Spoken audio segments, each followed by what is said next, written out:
চাইতেছে পুরো পৃথিবী তাদের কন্ট্রোলে আছে, কিন্তু দেখবেন আমাদের দোকানে এবং আমরা খাওয়ার ক্ষেত্রে প্রসাধনের ক্ষেত্রে এই ইহুদিদের পণ্যই ব্যবহার করি।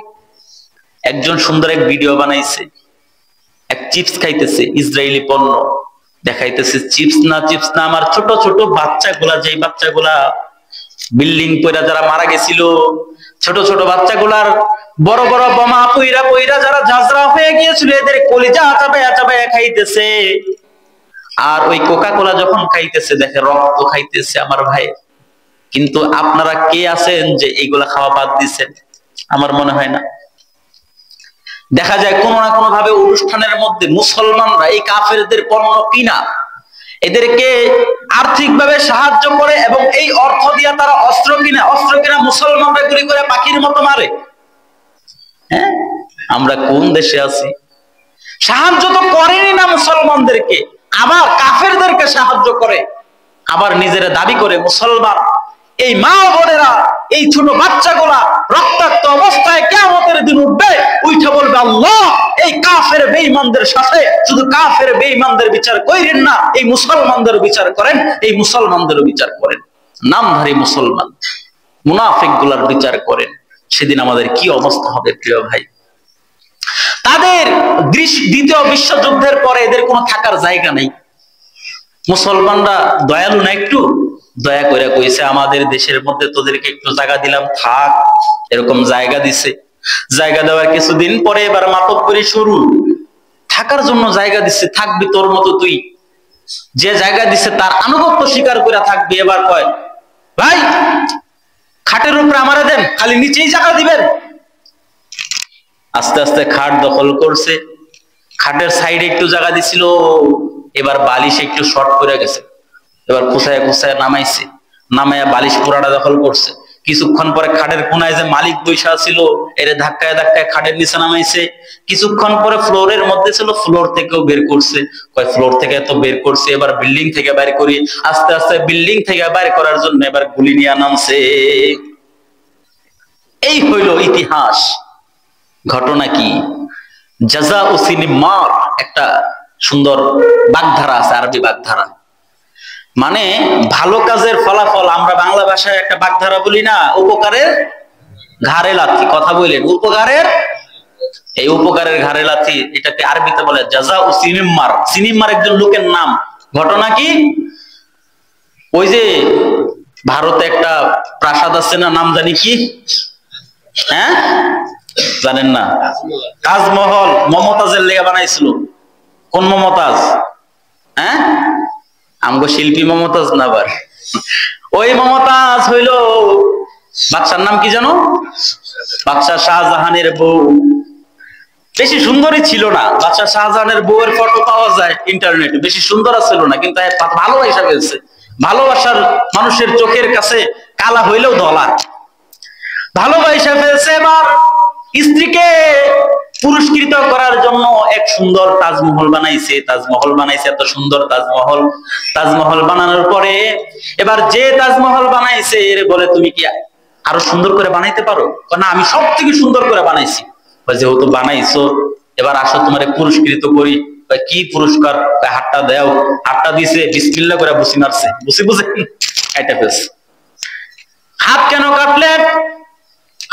আমার জন্য এত সুন্দর করে তুমি এটা বানাইছো, এটা ইতিহাসের মধ্যে সংরক্ষিত থাকবে। যদি আমার থেকে আরো সুন্দর করে আরেকজনরে বানায় দাও, আমারটা তলে পড়া যাইব। ইতিহাস এটাই বলে। আরবেও এরকম একটা ঘটনা ঘটে গেছে। তাজমহল বানাইছে বাদশার জন্য, পুরস্কৃত করার জন্য হাত কেটে দিছে। কেন? কয় আমার জন্য যেই তাজমহল বানাইছো আরেকজনের জন্য বানাইলে আমার র‍্যাঙ্ক কমা যাবে। বলে ভালো কাজের ফলাফল কি হইল? খারাপ হইল। তো এই লোকের নাম ছিল সিনিমার, মানে সিনিমার রে ভালো কাজের ফলাফল খারাপ দিছে। ওই ইহুদি বেঈমান গুলারে সুন্দর করে জায়গা দিছে থাকার জন্য। এখন এটার ফলাফল কি দাঁড়াইলো? ইতিহাস আপনি যেটাই দেখবেন উপকারের ঘাড়ে লাথি পাবেন। এই জন্য যারে উপকার করবেন একটু চিন্তা ভাবনা কইরা করেন, কৃতজ্ঞ কিনা। তবে এক্ষেত্রে আপনাদেরকে বলবো, ঘাড়ে লাথি খাওয়ার আশা রাইখা পরে উপকার করেন। উপকার কিন্তু ছাইরেন না। আবার আমরা তো আবার একটু অন্যরকম, উপকার করতে হবে। তাহলে মানবতা থাকবে না যদি উপকার না করেন। মানবতা টিকে রাখতে হবে, কারণ মানুষ আর পশুর মধ্যে পার্থক্য এই জায়গায়। প্রিয় ভাইয়ারা আমার, শোনাচ্ছে এরা যেগুলো শুরু করছে এগুলো বেশি দিন থাকবে না, কারণ আল্লাহ তো বইলা দিছে, হ্যাঁ, যে সময় গণায় আসছে, সময় গণায় আসছে। ঈসা আলাইহিস সালাতু ওয়াস সালাম আসবে, দাজ্জাল আসবে, দাজ্জালকে ঈসা আলাইহিস সালাম হত্যা করবে, ইমাম মাহদী আলাইহির রিদওয়ান আসবে, এটা তো হাদিসের কথা, নবী তো বইলা গেছে। যুদ্ধ হবে, তোমরা হোলি খেলো, রং দিয়ে আমরা হোলি খেলবো, রক্ত দিয়ে ইনশাআল্লাহ, আমরা রক্ত দিয়ে হোলি খেলবো ইনশাআল্লাহ। আসতেছে সময়, এত বিশাল যুদ্ধ হবে, হাঁটু পরিমাণ খালি রক্ত হবে, রক্ত। মুনাফিক থাকবে না, মুনাফিক থাকবে না, সব মুসলমানের সাথে যুদ্ধ হবে, আমাদের বিজয় হবে, আমাদের বিজয় হবে। তো এই যুদ্ধ হবে, হবে, নবী যেহেতু বলছে হবেই হবে, কিন্তু এর আগে আমরা অনেক মার খাবো। কিন্তু দিন শেষে একটা কথা আছে, রাত্র যখন বেশি অন্ধকার হয়ে যায়, সূর্য তখন কাছাকাছি চলে আসে, সূর্য কাছাকাছি চলে আসছে, বেশি দেরি নাই। প্রিয় ভাইয়েরা, ওই এক আলেম একটা ঘটনা বলছিল, ঘটনা হইতেছে এক সিংহ দেহে বয়ে রয়েছে মন খারাপ করে, সেও আবার লক্ষ্য করছে যে ছাগল হেরে গুতায়, হ্যাঁ আমার সহজাতি ভাইয়ের আমার অসম্মান, এটা তো আমি সহ্য করতে পারি না, এটা সাহায্য করি। এবার কয় এদিকে আসো। কোথায়? কয় নদীর পাড়ে যাই, একটু মনটা ভালো হবে, ঘুরে আসি। মাঝে মাঝে ঘুরতে যান না আপনারা মন ভালো করার জন্য? এবার ঘুরতে গেছে, কয় দেখো তো এটা কি। তো নদীর পাড়ে যায়, নদীর পানিতে, আগের যুগে তার আয়না মায়না ছিল না, ওই নদীর পানিতে চেহারা দেখে দেখে অন্যরকম অন্যরকম লাগে। হ্যাঁ আমি তো ছাগল, এরকম দেখে কে? তুই ছাগল না রে, তুই তো সিংহ। হ্যাঁ, সিংহ মানে কি? সিংহ মানে হইতেছে যে ছাগল না, ছাগলের বাপের ঘোড়ার বাপের ওদের খেয়ালায়, উট খেয়ালায়, ঘোড়া খেয়ালায়, গাধা খেয়ালায়, তুই হইলে পাওয়ারই এক জাতি, নিজের নিজে ভুইলা গেছ ছাগলের দুধ খায়া। এইটা যখন সে শুনছে, এবার তার মধ্যে একটা সিংহ সিংহ ভাব আইছে, এবার গর্জন একটা মারছে।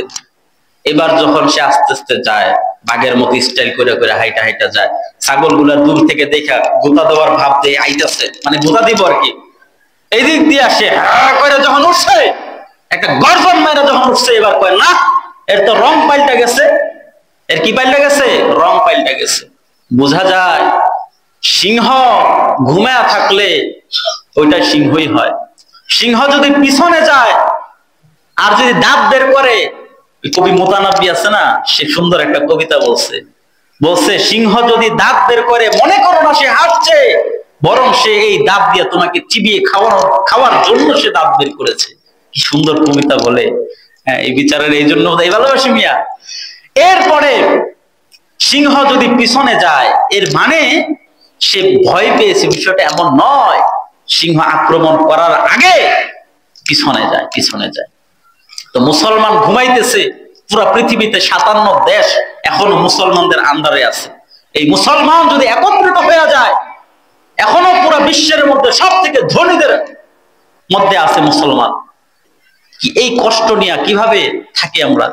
আমাদের সামনে, চোখের সামনে আমাদের ছোট ছোট বাচ্চাগুলা কিভাবে মারা যাইতেছে, একটু ব্যথা একটু দরদ কি নাই? ওখানে নাইট ক্লাবের মধ্যে, হ্যাঁ, রাত্রের বেলা তারা উলঙ্গপনা, বেহায়াপনা আর মদ গিলে আর নাচানাচি করে, আর এই দিক দিয়ে মুসলমানরা না খেয়া মরে। এই অবস্থা চলতেছে কেন? মুসলমানদের কি ওই শক্তি সাহস নাই?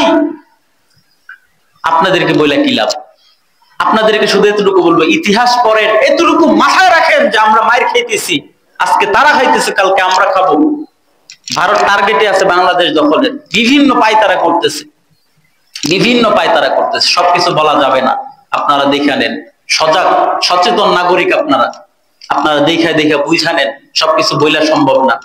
আর এই মাত্র 20 মিনিটের সময় সব বলা সম্ভব না।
এক বাঘের যে মা আছে, মা বুড়ে গেছে, চলতে চলতে চলতে চলতে হারায় গেছে। এক ছাগলে এই বাঘের বাচ্চা পাইছে। এখন বাঘের বাচ্চা তো ওইভাবে শিকার মিকার করতে পারে না, এটার আপনি যেভাবে গইরা তুলবেন এইভাবে গইরা উঠবে। ছাগল নিয়ে দুধ মুখ খাওয়াইয়া এটারে কোনোভাবে বড় করছে। কিছুদিন পরে বড় হয়েছে ঠিকই, কিন্তু ছাগলের দুধ খাইয়া বাঘ আর বাঘ নাই, কি হয়ে গেছে? জোরে কথা কন, ছাগল হয়ে গেছে। বাঘ কি হয়ে গেছে? ছাগল হয়ে গেছে। ছাগলের বাচ্চার মাথায় কি জ্বলায়? শিং জ্বলায়। কিন্তু বাঘের কি শিং আছে?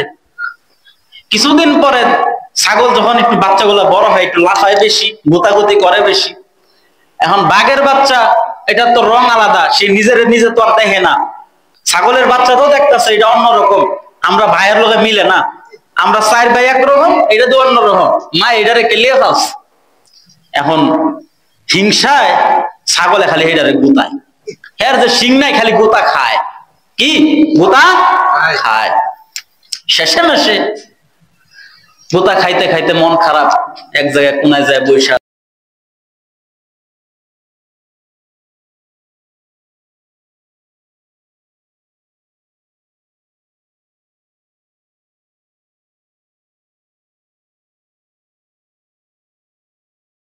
পাচাটামি তো শুরু হয়েছে অনেক আগে। আরব আমাদের ভালোবাসার জায়গা, কিন্তু সৌদি যে বর্তমান রাজবংশ আছে এরা আমাদের ভালোবাসার জায়গা নয়। ইতিহাস পড়া দেখেন, হাজার হাজার কিতাব আছে শুধু আরবদের গাদ্দারি নিয়ে লেখা হয়েছে, শুধু আরবদের গাদ্দারি নিয়ে লেখা হয়েছে। প্রিয় ভাইয়েরা আমার, ইহুদিদের পক্ষে একটা কথা বলছে আরব থেকে এখন পর্যন্ত দেখাইতে পারবেন? একটা কথা বলছে? একটা কথা বলেনি। কেন? এরা যদি একটা কথা বলতো এদের ভিত লইরা যাইতে পারত, বলে নাই।